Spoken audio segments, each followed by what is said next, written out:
Hello guys, welcome back. இன்றைக்கி நம்ம யூமின்எஃப்எஃப் தான் பார்க்க போகிறோம்.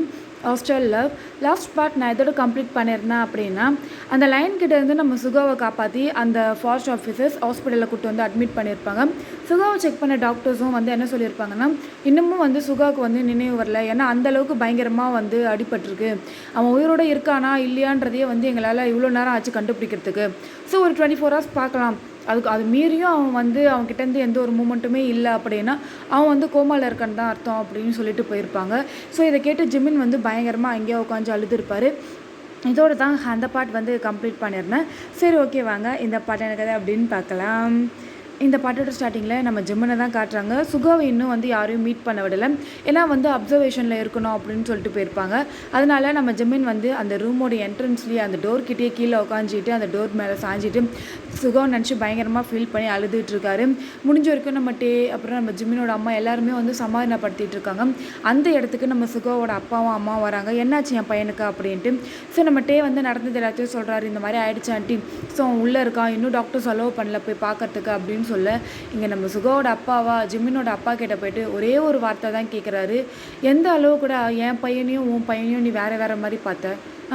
நான் உன் பையனை எப்போவுமே நான் வேறு ஆள் மாதிரி பார்த்ததே இல்லை தெரியுமா? என் பையனை நான் எப்படி பார்க்குறனோ அதை விட ஒரு படி அதிகமாக தான் உன் பையனை பார்க்குறேன். எனக்கு உன்னை பிடிக்காது தான், சுத்தமாக பிடிக்காது. ஆனால் எப்போ என் பையனுடைய மனசில் உன் பையன் இருக்கான்னு தெரிஞ்சுதோ அப்போவே நான் பழசு எல்லாத்தையுமே மறந்துட்டேன். அவனோட லைஃப் தான் எனக்கு முக்கியம்னு நான் நினச்சேன். ஆனால் நீ அது கூட நினைக்கலல்ல. சரி விடு, பரவாயில்ல. இதுக்கப்புறம் என் பையனை நான் பார்த்துக்கிறேன். இங்கேருந்து கிளம்புங்க. ஒரு சிங்கம் இந்த மாதிரி பண்ணதுக்காக உங்கள் மேலே நான் குத்தம் சொல்ல விரும்பலை. என் பையனாக எடுத்த முடிவு தானே இது. உன் பையனை கூட்டிகிட்டு இங்கேருந்து போயிடு. என் கண்ணு முன்னாடியே இருக்காது. இதுக்கப்புறம் உன் பையன் என் பையனோட வாழ்க்கையில் வரக்கூடாது. என் பையன் வராமல் நான் பார்த்துக்கிறேன். எனக்கு என் பையன் உயிரோடு இருந்தால் மட்டும் போதும். அவன் நல்லாகி வந்துட்டால் மட்டும் போதும். நீ கிளம்புடா இங்கேருந்து அப்படின்னு சொல்லிவிட்டேன். இதை கேட்குற ஜிமினோட அப்பாவுக்கும் வந்து ரொம்பவே கஷ்டமாயிடுது. நம்ம இன்னும் அவ்வளோ கெட்டது பண்ணிட்டோமே அப்படின்னு சொல்லிட்டு அவர் வந்து போகிற மாதிரி இல்லை. அங்கே இருக்கிற சேர்லேயே போய் அமைதியாக உட்காந்துடுறாரு. சுகாவோட அப்பாவும் இதுக்கப்புறம் இவன் கிட்ட பேசக்கூடாது அப்படின்னு சொல்லிட்டு அவர் வந்து சுகாவோட அம்மா கிட்ட சமாதானப்படுத்திட்டு இருக்காங்க. ஜிமினோட அம்மாவும் போய் சமாதானப்படுத்துகிறாங்க. ஒன்றும் ஆகாது, கவலைப்படாதடி, உன் பையன் நல்லா இருப்பான், நீ பயப்படாத, அவன் ஏஞ்சி வருவான் பாரு அப்படின்னு சொல்லிட்டு இவங்க பேசிகிட்டு இருக்காங்க. ஸோ இப்படியே கொஞ்சம் நேரம் டைம் பாஸ் ஆகிக்கிட்டே இருக்குது. நம்ம ஜிம்மின் அழுக ஆரம்பித்தது அப்படியே அழுதுகிட்டே உட்காந்துட்டு இருக்காரு. யார் எவ்வளோ சொல்லியும் எவ்வளோ சமாதானப்படுத்தியும் நம்ம ஜிம்மினோடைய இந்த கவலையை வந்து யாராலையுமே வந்து இது பண்ண முடியல. நம்ம ஜிம்மினோட அப்பாவும் ஜிம்மினை பார்க்குறாரு. ஜிம்மின் வந்து அப்பா பார்க்குறாருன்னு தெரிஞ்ச உடனே 3 லட்சம் மாதிரி திரும்பி இந்த பக்கம் திரும்பின மாதிரி உட்காந்துடுறாரு. நம்ம பையனே நம்மளை வெறுக்கிற மாதிரி நம்ம பண்ணிட்டோமே அப்படின்னு சொல்லிட்டு நம்ம ஜிம்மினோட அப்பா ரொம்ப கவலைப்பட்டு உட்காந்துட்டு இருக்காரு. அவர் இப்போ தான் வந்து எல்லாத்தையுமே ரியலைஸ் பண்ணுறாரு. ஆனால் இதுக்கு மேலே ரியலைஸ் பண்ணி என்ன ஆக போகுது, இவ்வளோ பெரிய பிரச்சனையை கூப்பிட்டு வந்து விட்டுட்டாரு இல்லையா? ஸோ அந்த இடத்துல தான் வந்து ஜிம்மினை கல்யாணம் பண்ணிக்க வந்த பையனும் இருக்கான். அவன் என்ன பண்ணுறான் அப்படின்னா, ஸ்பெஷலான டாக்டர்ஸை வர வச்சு நம்ம சுகாவை செக் பண்ண வைக்கிறான். அவங்களும் செக் பண்ணிவிட்டு கொஞ்சம் நேரம் வெயிட் பண்ணலாம், நாங்களும் எங்களால் முடிஞ்ச மருந்துங்களை கொடுத்துருக்கோம், அவனோட பாடி அதை ஏற்றுக்க மாட்டேங்குது, நாங்கள் என்ன பண்ணுறது சார் அப்படின்னு சொல்லிட்டு அவங்களும் வந்து வெயிட் பண்ணிகிட்டு இருக்காங்க. ஏன்னா இப்போ சுகா கிட்டேருந்து எந்த ஒரு மூமெண்ட்டுமே இல்லை. ஏதாவது ஒரு மூமெண்ட் வந்தது அப்படின்னா அதுக்கேற்ற மாதிரி நம்ம சுகாவோட பிரெயின் ஃபங்க்ஷன் ஆகிற மாதிரி நம்ம டாக்டர்ஸ் வந்து மெடிசன்ஸ் கொடுப்பாங்க. ஆனால் அவர் தான் வந்து அந்த ஒரு மூமெண்ட்டுமே கொடுக்காமல் இருக்கார் இல்லையா? ஸோ அதனாலே எல்லாருமே பயந்து போயிருக்காங்க. அது மட்டும் இல்லாமல் 24 hours தான், அதுக்கு மேலே போயிடுச்சுன்னா சுகா வந்து கோமாக்கு போயிட்டான்னு அர்த்தம் அப்படின்னு வேறு சொல்லிடுறாங்க. ஸோ பயங்கரமாக பயந்து போயிருக்காங்க. இதுக்கு வந்து போலீஸும் வராங்க. நடந்ததெல்லாம் என்ன அப்படின்ட்டு விசாரிக்கிறாங்க. நம்ம ஜிம்மின் வந்து நடந்தது எல்லாத்தையுமே வந்து சொல்கிறாரு. ஸோ அவர் சொல்லும் போது தான் எல்லாருமே வந்து கேட்குறாங்க, ஓ இந்த மாதிரி நடந்துச்சா அப்படின்ட்டு. சுகா என்னை இந்த டைரெக்ஷனில் ஓட சொன்னான், அவனும் என் பின்னாடி வருவான்னு நினச்சிட்டு தான் நான் ஓடினேன். ஆனால் அவன் வந்து ஆப்போசிட் டைரெக்ஷனில் போயிட்டுருக்கான். என் கையில் இந்த கர்ச்சிஃபை வந்து அவன் தான் எடுத்துகிட்டு போனான். ஸோ லைன் அவனை ஃபாலோ பண்ணி தான் போயிட்டுருக்கு அப்படின்னு சொல்லி நம்ம ஜிம்மின் நடந்தது எல்லாமே சொல்கிறாரு. ஸோ அந்த ஆஃபீஸர்ஸும் வந்து எல்லாமே நோட் பண்ணிக்கிறாங்க. சரி, ஓகே, அந்த பையனுக்கு எதனா ஆயிடுச்சுன்னா இன்ஃபார்ம் பண்ணுங்க அப்படின்னு சொல்லிட்டு போயிடுறாங்க. இதை கேட்குற ஜிம்மினுக்கு ரொம்பவே கஷ்டமாயிடுது. நான் அந்த இடத்துல இருக்க வேண்டியது, ஆனால் அவன் இந்த மாதிரி பண்ணிட்டானே அப்படின்னு சொல்லிட்டு பயங்கரமாக வருத்தப்படுறாரு. என்னை மன்னிச்சிருங்க ஆண்டி, உங்கள் பையனோட இந்த நிலைமைக்கு நான் மட்டும்தான் காரணம், முழுக்க நான் மட்டும்தான் காரணம், வேறு யாரும் இல்லை. நான் ஏன் வந்து சுகாக்காக இத்தனை நாள் வெயிட் பண்ணேன், என்னை மறந்துட்டு போயிட்டான் எப்பயோ அவன். ஆனால் நான் அவனை லவ் பண்ணுவேன், என்னை லவ் பண்ண வெப்பன்ட்டு அவன் பின்னாடி சுற்றுனது தப்பு, அவனை நான் லவ் பண்ணதும் தப்பு, அவனை என்னை லவ் பண்ண வச்சதும் தப்பு. இப்போ இவ்வளோ பெரிய பிரச்சனைக்கு நான் அவனை கூட்டிகிட்டு வந்து நான் இங்கே நின்றுக்கிட்டு இருக்கேன். ஆக்சுவலாக அந்த பெட்டில் நான் படுத்துட்ருக்கணும் ஆண்டி, எனக்காக அவன் போய் படுத்துட்ருக்கான். அதுதான் எனக்கு ரொம்ப கவலையாக இருக்குது, என்னை மன்னிச்சிருங்க ஆண்டி அப்படின்னு சொல்லிட்டு நம்ம ஜிமின் வந்து சுகாவோட அம்மா கையை பிடிச்சிட்டு பயங்கரமாக அழுது சாரி கேட்குறாரு.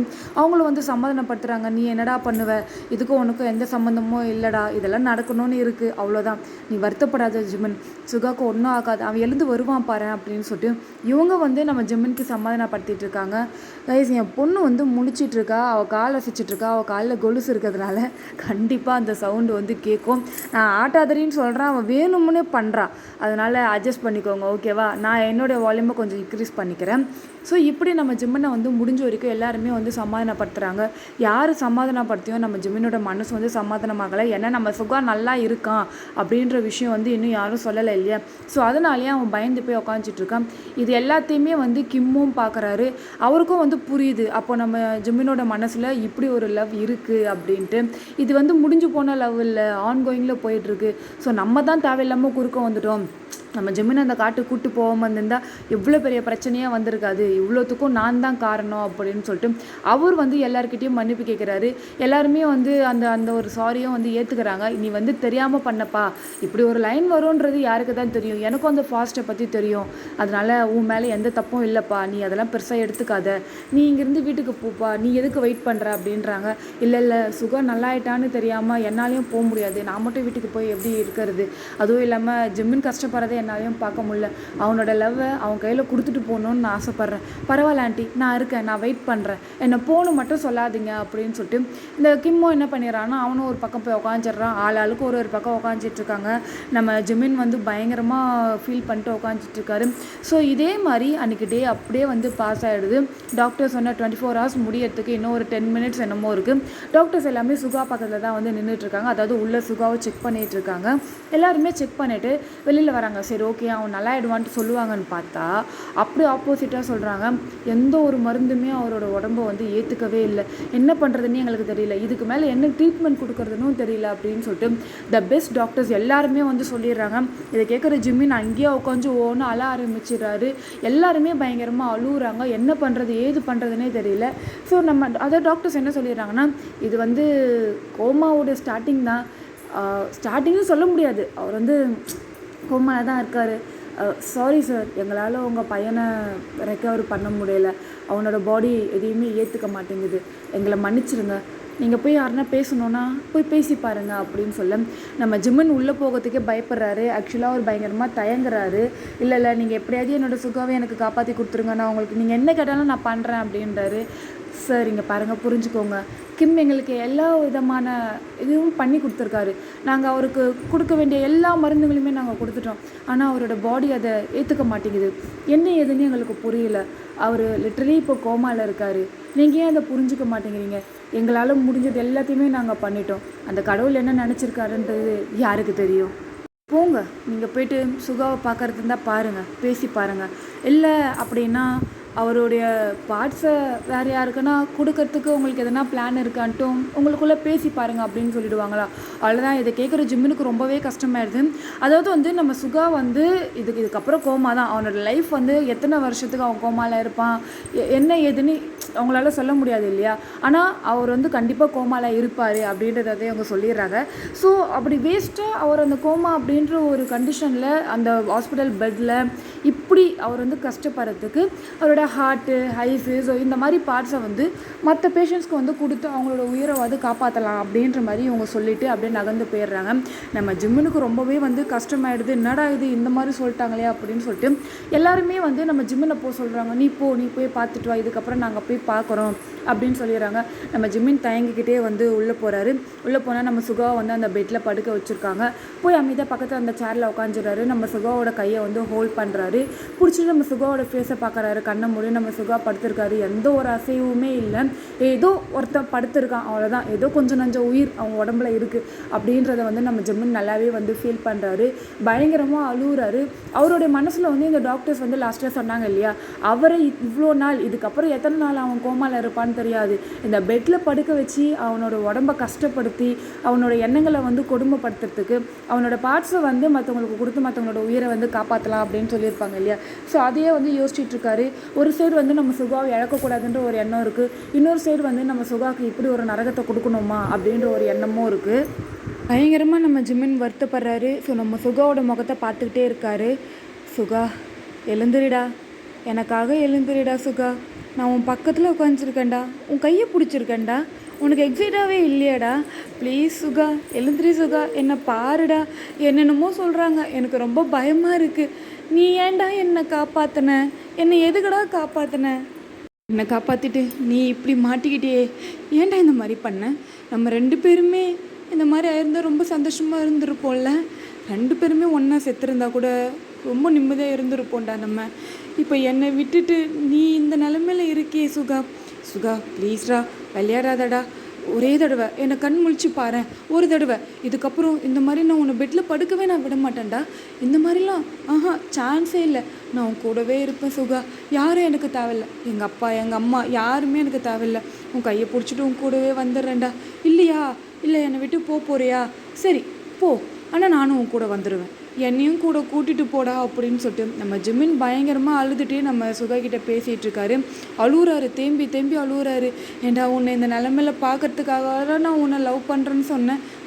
நம்ம 2 பேரும் இவ்வளோ சந்தோஷமெல்லாம் இருந்தோம். ஏய் சுகா ப்ளீஸ்டா என்னை பாருடா, என்கிட்ட பேசுடா, என்னை கல்யாணம் பண்ணிக்கிறேன்னு சொல்லுடா, நான் உன் கூடவே கடைசி வரையும் இருப்பேன்னு சொல்லுடா, ஏய் ப்ளீஸ்டா அப்படின்னு சொல்லிட்டு ஒன்று அழுவாரா. இவர் உள்ளே உட்காந்துட்டு அழுவுறது வெளியில் இருக்கிற எல்லாருக்குமே அது கேட்குது. அவர் அவ்வளோ பயங்கரமாக கத்தி அழுகுறாரு. சுகா என்னை ஏமாத்துறாதரா, என்னை விட்டுட்டு போகாதரா, இத்தனை வருஷம் என்னை விட்டுட்டு இருந்தேன், இத்தனை நாள் நான் உன்னை பிரிஞ்சிருந்தேன், இதுக்கு மேலே என்னால் ஒரு நிமிஷம் கூட உன்னை பிரிஞ்சு இருக்க முடியாது சுகா, ப்ளீஸ் சுகா அப்படின்னு சொல்லிட்டு நம்ம சுகாவோட கையை பிடிச்சிக்கிட்டு அப்படியே அவரோட கை மேலே அவரோட ஃபோர்ஹெடை ப்ளேஸ் பண்ணிவிட்டு தேம்பி தேம்பி அழுகுறாரு. பயங்கரமாக அழுதுகிட்டே இருக்காரு. இவங்களாலேயும் உள்ளே போய் சமாதானப்படுத்த முடியல. இவங்க எல்லாருமே வெளில நின்று கவலைப்படுறாங்க, அழுக ஆரம்பிக்கிறாங்க. இவர் இப்படி அழுதுகிட்டே இருக்க கரெக்டாக ஒரு வாய்ஸ் கேட்குது. நான் உன்னை விட்டுட்டு போயிடுவேன்னு யார்ரா சொன்னது அப்படின்ட்டு. அவ்வளோதான், நம்ம ஜிம்முனுக்கும் ஒரு மாதிரி ஷாக் ஆகிடுது. அப்படி வேகமாக எழுந்து நம்ம சுகாவோட ஃபேஸை தான் பார்க்குறாரு. நம்ம சுகாவோட ஐஸ் க்ளோஸ் ஆகி தான் இருக்குது. சுகா நீ இப்போ பேசுனியா? எனக்கு இப்போலாம் பைத்தியம் கூட பிடிச்சிருச்சு. பரவாயில்ல, நம்ம சுகம் இல்லாத வாழ்க்கையை பைத்தியமாக தனியாகவே இருந்துட்டு போயிடலாம், நான் பைத்தியம்தான் அப்படின்ற மாதிரி நம்ம ஜிம்மின் மறுபடியும் பேச ஆரம்பிக்க. நீ பைத்தியம்னு யாருடா சொன்னது அப்படின்ட்டு மறுபடியும் வாய்ஸ் கேட்குது. மறுபடியும் நம்ம ஜிம்மின் கண்ணை ஓப்பன் பண்ணி நல்லா தெளிவாக பார்க்குறாரு. பார்த்தா நம்ம சுகா தான் அப்படியே லைட்டாக சிரிச்சுட்டே திரும்புகிறாரு. என்னடா உன்னை விட்டுட்டு அவ்வளோ சீக்கிரம் போயிடுவேன்ட்டு நீ கற்பனையே பண்ணிட்டியா அப்படின்னு சொல்ல நம்ம ஜிம்மினுக்கோ ஒரு மாதிரி ஷாக் ஆகிடுது. ஜிம்மனுக்கு இது ஒரு ட்ரீம் மாதிரி இருக்குது. அப்படியே திருன்னு முழிக்கிறாரு. ஜிம்மன் என்னடா எதுக்கு இப்படி பயப்படுற? எனக்கு ஒன்றும் இல்லை, நான் அவ்வளோ சீக்கிரம் உன்னை விட்டுட்டு போக மாட்டேன்டா. என்ன அப்படின்ட்டு நம்ம சுகம் என்ன பண்ணுறாருன்னா ஜிம்மினோட கையை பிடிச்சிருக்காரு இல்லையா, அப்படியே லைட்டாக அந்த கையை ஷேக் பண்ணுறாரு. நம்ம ஜிம்மினுக்கு அப்போ தான் நினைவே வருது. அப்படியே வேகமாக எழுந்து நம்ம சுகா மேலேயே படுத்துடுறாரு. சுகா உண்மை தானடா, இது கனவு இல்லைல்ல அப்படின்னு சொல்லிட்டு சுகாவை டைட்டாக ஹக் பண்ணுறாரு. ஓ இது கனவுன்னு நினச்சிட்ருக்கியா? சரி ஓகே, இது உண்மைன்ட்டு நான் இப்போ ப்ரூவ் பண்ணுறேன் அப்படின்னு சொல்லிட்டு அப்படியே இவர் திரும்பி நம்ம ஜிம்மினை பேக் ஹக் பண்ணிவிட்டு நம்ம ஜிம்மினோட லிப்ஸில் செம்ம சூப்பராக பேஷனேட்டாக அப்படியே கிஸ் பண்ணுறாரு. ஸோ இது எல்லாமே அந்த ஹாஸ்பிட்டல் ரூமில், அதாவது அந்த ஐசியூ ரூமில் அந்த பெட்டில் அந்த வார்டில் இப்படி நடந்துட்டுருக்கு. அந்த பெட்டில் படுத்துட்டு 2 பேரும் மாறி மாறி கிஸ் பண்ணிகிட்டு இருக்காங்க. என்ன அழுகிற மாதிரி சவுண்டு கேட்டது, இப்போ அதை கூட காணுமே அப்படின்னு சொல்லிட்டு எல்லாருமே அந்த டோர் ஓப்பன் பண்ணிட்டு உள்ளே வராங்க. சரி என்னென்னு பார்ப்போம் அப்படின்னு சொல்லிட்டு பார்த்தா இதுங்க 2 இப்படி கட்டி பிடிச்சிட்டு கிஸ் பண்ணிகிட்டு இருக்குங்க. நம்ம பையனுக்கு ஒன்றும் ஆகலை, நம்ம பையன் திரும்பி வந்துட்டான் அப்படின்ற ஒரு சந்தோஷம் நம்ம ஜிம்மினோட அம்மாவுக்கு அதாவது எல்லாருமே நம்ம சுகாவுக்கு ஒன்றும் ஆகலை, நம்ம சுகா நல்லா இருக்கான், அவன் கண் முழிச்சிட்டான், இத்தனை பேர் இவ்வளோ சொல்லியும் அவன் நம்ம ஜிம்மினுக்காக வந்திருக்கான், நம்ம ஜிம்மினால தான் நம்ம சுகா இப்படி இருக்கான் அப்படின்றது எல்லாருக்குமே. 2 பேர் இப்படி ஹக் பண்ணிட்டு இருக்கிறத பார்க்க எல்லாருக்குமே ரொம்பவே சந்தோஷமாக இருக்குது. நம்ம டேவும் ஜேக்கவும் ஹக் பண்ணிக்கிறாங்க. நம்ம ஜேவும் கிம்மும் கை பிடிச்சிட்டு பக்கத்தில் நின்றுட்டு இருக்காங்க, கை பிடிச்சிட்டு இருக்காங்க. ஆனால் நம்ம கிம் ஒரு மாதிரி ஜேவப்பை திரும்பி பார்க்குறாரு. நான் கை கூட பிடிக்கக்கூடாதா அப்படின்ட்டு நம்ம ஜேவப் கேட்க பிடிச்சிக்கோ அப்படின்னு சொல்லிட்டு அவரும் அவரோட லவ்வுக்கு க்ரீன் சிக்னல் காட்டுறாரு. ஸோ இப்படி இங்கே ஒரு ஹாப்பியான மூமெண்ட் இப்படி நடந்துட்டுருக்கு. ஸோ அப்படியே ஒரு 1 மந்த்துக்கு அப்புறமேட்டு தான் அப்படியே காட்டுறாங்க. பார்த்தா நம்ம சுகா வீட்டில் இருக்கார், பெட்டில் படுத்து தூங்கிட்டு இருக்காரு. நைட்டு 1:30 கரெக்டாக அவர் சடனாக ஏஞ்சிக்கிறாரு. திடீர்னு முழிப்பு வருது. உடனே ஃபோன் எடுத்து பார்க்குறாரு. 1:30 என்ன இந்த டைமுக்கு முழிப்பு வந்துருச்சு. சரி ஓகே, ஒரே ஜிம்மின் நினப்பாவே இருக்குது, ஒரு ஃபோன் ஒன்று பண்ணலாம் அப்படின்னு சொல்லிட்டு நம்ம ஜிம்மினுக்கு கால் பண்ணுறாரு. அந்த சைடு நம்ம ஜிம்மின் நல்லா தூங்கிட்டு இருக்காரு. அதனால அவர் அந்த காலை அட்டன் பண்ணல. நான் இவன் எடுக்க மாட்டேங்கிறான், சரி மறுபடியும் பண்ணுவோம் அப்படின்னு சொல்லிட்டு 2 தடவை ட்ரை பண்ணுறாரு. 2 தடவையுமே நம்ம ஜிம்மின் ரெஸ்பான்ஸ் பண்ணல. ஓகே அப்படின்னு சொல்லிட்டு அந்த காலை கட் பண்ணிவிட்டு உடனே ஜிம்மினை பார்க்கறது கிளம்பி போயிடுவாரா என்னன்னு தெரியல. அவருக்கு சடனாக ஜிம்மினோட ஞாபகம் வந்துடுச்சு, போய் பார்க்கணும் அப்படின்னு சொல்லிட்டு வேகமாக வந்து யாருக்குமே தெரியாமல் அங்கேருந்து கிளம்பி வெளில வராரு. யாருக்குமே கால் பண்ணல, அதாவது டேக்கோ எதுவும் சொல்ல, ஏன்னா 1:30 இல்லையா, அதுவும் மிட் நைட் வர. ஸோ யாரும் டிஸ்டர்ப் பண்ண வேணாம், நம்ம பாட்டு சைலண்ட்டாக போய் ஜிம்மினை பார்த்துட்டு வந்துடலாம் அப்படின்னு சொல்லிட்டு இவர் கரெக்டாக அங்கேருந்து கிளம்பி, அதாவது ஒரு 2 ஸ்ட்ரீட் அப்படி தள்ளி தானே நம்ம ஜிம்மினோட வீடு. ஸோ நம்ம ஜிம்மின் வீட்டுக்கு பின்னாடி பக்கம் போயிடுறாரு. எப்போ போல் பைக் ஒரு ஓரமாக பார்க் பண்ணிவிட்டு ஃபர்ஸ்ட் வந்து நம்ம ஜிம்மினை வந்து ஒரு வீட்டில் போய் பார்த்துருப்பாரு இல்லையா, யாருக்கும் தெரியாமல். அதே மாதிரி செவ்வறு ஏறி குதிச்சு மேலே ஏறி போய் பார்க்குறாரு. பார்த்தா ஜிம்மின் குழந்த மாதிரி தூங்கிட்டு இருக்காரு. ஸோ அமைதியாக போய் பக்கத்தில் உட்கார்றாரு. பார்க்க அவ்வளோ க்யூட்டாக இருக்காரு தூங்கும் போது. அப்படியே நம்ம சுகாவோட ஹேண்ட் வந்து ஜிம்மினோட செஸ்ட் மேலே தான் இருக்குது. ஐயோ எவ்வளோ அழகாக இருக்கான் அப்படின்னு சொல்லிட்டு அப்படியே அவரோட ஃபிங்கர் வந்து நம்ம ஜிம்மினோட லிப்ஸ் கிட்ட தான் போட்டு அந்த லிப்ஸை லைட்டாக டச் பண்ணி பார்க்குறாரு. எவ்வளோ க்யூட்டாக இருக்கானே, ஐயோ இவ்வளோ கிட்ட இருந்துக்கிட்டோம் ஒன்றுமே பண்ண முடியலையோ அப்படின்னு சொல்லிட்டு ஃபீல் பண்ணி நம்ம ஜிம்மினை பார்த்துட்டு இருக்கும்போது நம்ம ஜிம்மின் அப்படியே கண்ணை ஓப்பன் பண்ணுறாரு. அதுவும் பேசிக்கிட்டே ஓப்பன் பண்ணுறாரு. எதுவும் பண்ண வேணான்னு யார் சொன்னது, வேணா ஒரு கிஸ் மட்டும் கொடுத்துக்கோ அப்படின்னு சொல்ல நம்ம சுகாக்கா ஒரே ஷாக்கு. என்னடா தூங்கலையா நீ, எழுந்து 10 மினிட்ஸ் ஆகுதுடா. என்ன 10 மினிட்ஸா, சீரியஸாக வாடா. ஆமாம், உன்னோட பைக் எடுத்துகிட்டு வந்து எங்கள் பேக் கேட் கிட்டே பார்க் பண்ணலை. ஆமாம், நான் பைக்கில் தான் வந்தேன். அந்த பைக் சவுண்டு கேட்ட உடனே எனக்கு முழிப்பு வந்துருச்சு. பாரு, அங்கே பைக்கை நிறுத்தினது உனக்கு இங்கே கேட்டுதா? அதெல்லாம் எதுக்கு, சரி சொல்லு, எதுக்கு வந்தா? அதுவும் இந்த டைமுக்கு வீட்டில் தெரிஞ்சால் பிரச்சனை ஆகிடும் சுகா. அதெல்லாம் ஒரு பிரச்சனையாகாது, பார்த்துக்கலாம் இந்தா அப்படின்னு சொல்லி நம்ம சுகா வந்து அவர் வந்து ஒரு சின்ன ஷர்ட், அவர் வந்து ஃபுல்லாக கவர் பண்ண மாதிரி ஒரு மேலே ஒரு கோட் போட்டு வந்திருக்காரு. அந்த கோட்குள்ளேருந்து ஏதோ ஒரு கவர் எடுத்து கொடுக்குறாரு. என்னது இது, ஓப்பன் பண்ணி பாரு. சரி இரு பார்க்குறேன் அப்படின்னு சொல்லிட்டு நம்ம ஜிம்மின் ஓப்பன் பண்ணால் நம்ம ஜிம்மினுக்கு பிடிச்ச ஒரு ஃபுட்டு இருக்குது. இதுவா, இது இப்படி கிடச்சிது?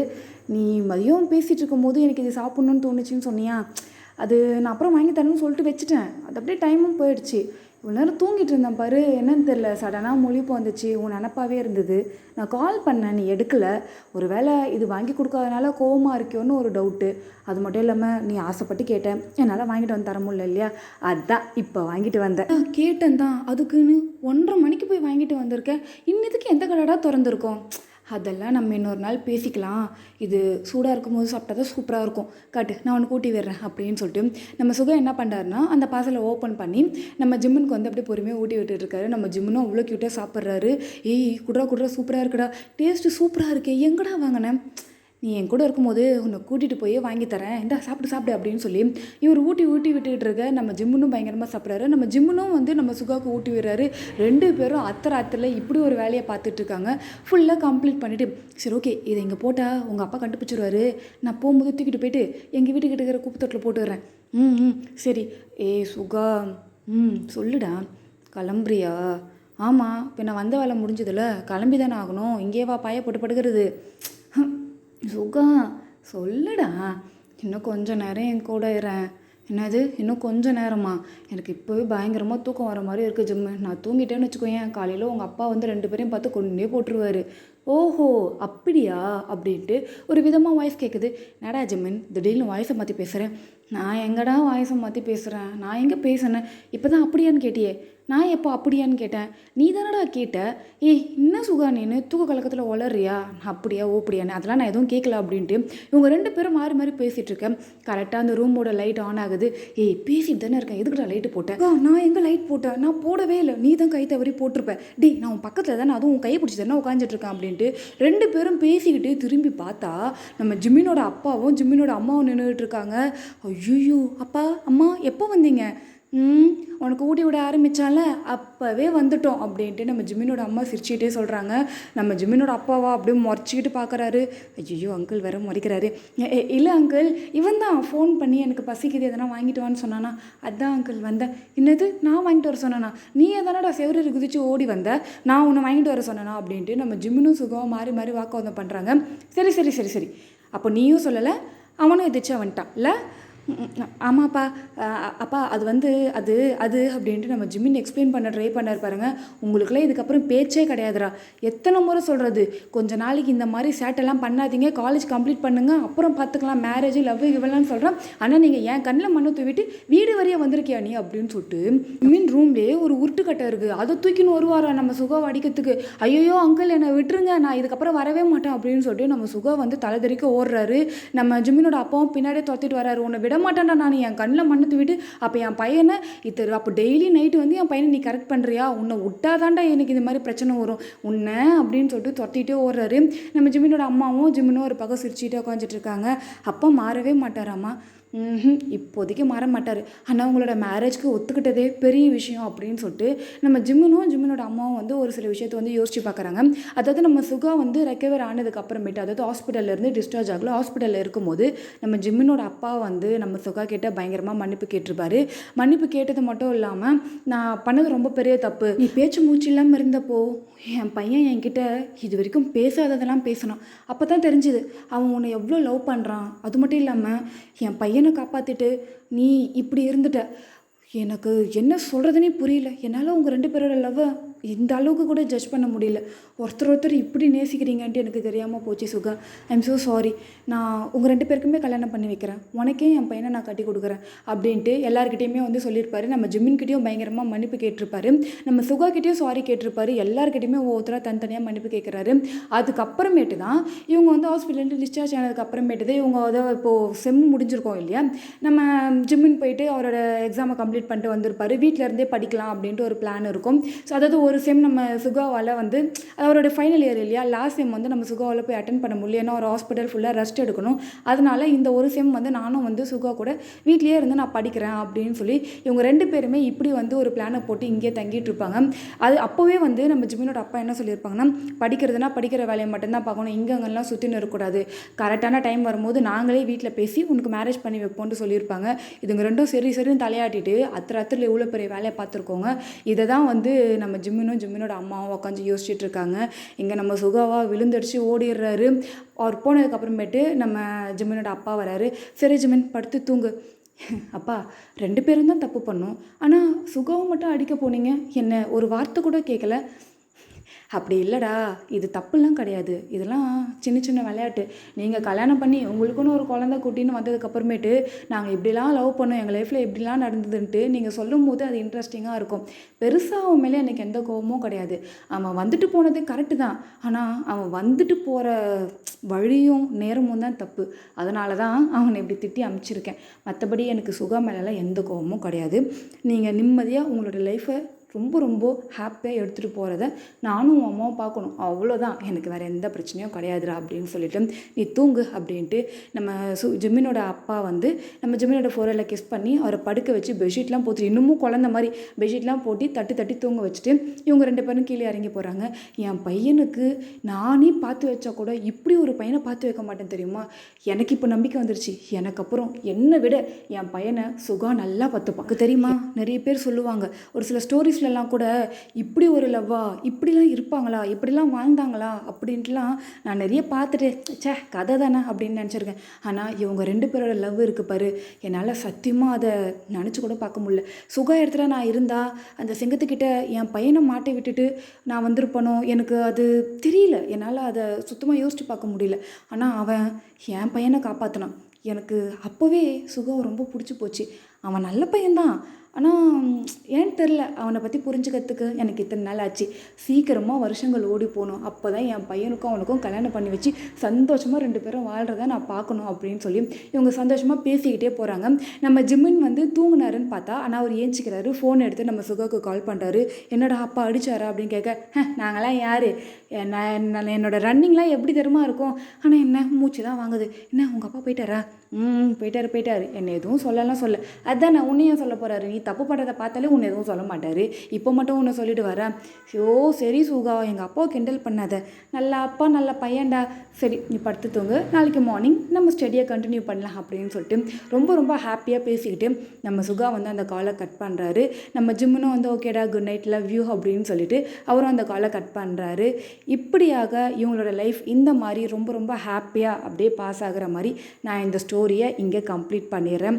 ரொம்ப நாளாக போயிட்டுருக்க இந்த hostel love you mean FF இதோட இந்த பார்ட்டோட கம்ப்ளீட் ஆகுது. ஸோ சீக்கிரமாக முடிச்சிட்டேன் அப்படின்றத விட ரொம்ப லேட்டாக முடிச்சிருக்கேன். ஏன்னா நடுவில் நிறைய இது வரதுனால ஸ்டோரிஸ் அப்படியே டிலே ஆகி இதை எப்படியோ ஒன்று முடிச்சிட்டேன். இன்னும் நிறைய எஃப்எஃப் இருக்குது இல்லையா, ஸோ அது எல்லாமே கம்ப்ளீட் பண்ணோன்னா இது இந்த மாதிரி முடித்தா தான் உண்டு. அடுத்தடுத்த ஸ்டோரிஸை வந்து நம்ம கொஞ்சம் பெருசாகவும் ரொம்ப டிக்டோவாகவும் ரொம்ப டீட்டெயிலாகவும் நம்ம பார்க்கலாம். ஓகேவா, அப்புறம் ஒரு சில கமெண்ட் வந்துட்டு இருந்தது. இந்த மாதிரி ஃபர்ஸ்ட் சேனல் என்னாச்சு? அதோடைய வீடியோஸ எங்களுக்கு இது பண்ணி போடுங்க அப்படின்ட்டு. ஆக்சுவலாக வந்து ஃபர்ஸ்ட் சேனல் வந்து ப்ளாக் ஆயிடுச்சுங்க. அது ரொம்ப பெரிய பிரச்சனையாயிடுச்சு. ரொம்ப நாள் ஆயிடுச்சு இல்லையா? 1 இயர்க்கு மேலேயே அது ஆயிடுச்சு. அதனால் அதை நான் டெலீட் பண்ண வேண்டியதாக போச்சு. ஸோ அந்த அக்கௌண்ட்டையே நான் டெலீட் பண்ணிட்டேன். ஆனால் கவலைப்படாதீங்க. அந்த ஸ்டோரீஸ் இன்னமும் எனக்கு ஞாபகம் இருக்குது. இன்னமும் அதை நான் நோட்டில் ரைட் பண்ணி தான் வச்சுருக்கேன். ஸோ முடிஞ்ச வரைக்கும் இங்கே இருக்கிற எஃப்எஃப்லாம் நான் ஓரளவுக்கு கம்ப்ளீட் பண்ணதுக்கப்புறமேட்டு அந்த ஸ்டோரிஸை பிஎல்லாக கன்வெர்ட் பண்ணி போடுறதா, இல்லை அதே மாதிரி அந்த ஒயன் அந்த மாதிரி கேரக்டர் வச்சு போடுறதா அப்படின்றத நம்ம கொஞ்சம் அப்புறம் டிஸ்கஸ் பண்ணலாம். அது பொறுமையாக பார்த்துக்கலாம், ஓகேவா? பட் அந்த ஸ்டோரிஸை நான் கண்டிப்பாக இதில் எடுத்துகிட்டு வருவேன். அதில் நீங்கள் வருத்தமும் பட வேணாம், சந்தேகமும் பட வேணாம், சரியா? ஓகே, தேங்க்யூ ஃபார் வாட்சிங். Tata, bye bye.